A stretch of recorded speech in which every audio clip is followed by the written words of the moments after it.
kemudian dia menjadikan tobatnya itu diiringi dengan dosa yang lebih besar daripada dosa yang pertama.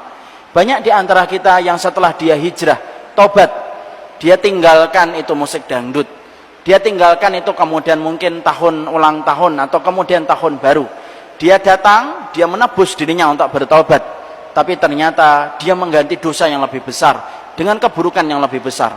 Ada orang yang bertobat, setelah itu dia menghujat setiap orang, dia memfitnah setiap orang, dia kemudian dia merendahkan setiap kehormatan seorang muslim ketika tidak sama dengan apa yang dia pahami.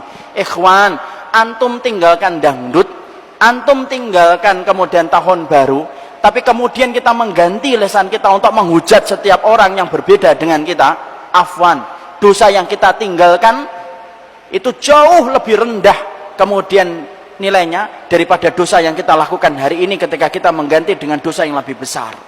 Antum taubat, tapi tidak perlu bagi kita untuk mengganti dosa yang lebih besar. Dan kita ingat ikhwan, kalau kemudian kita sudah melaksanakan taubat dan hijrah, bukan berarti setan itu akan meninggalkan kita, kemudian dia membawa koper, merasa gagal untuk kemudian menggoda kita, lalu kemudian merasa tereliminasi.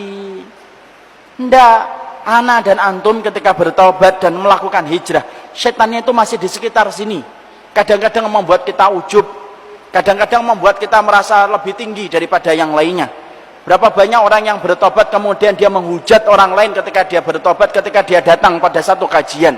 Ikhwan, kalau kemudian kita hijrahnya dan tobatnya semacam itu, maaf, itulah yang dinamakan tobat setengah hati.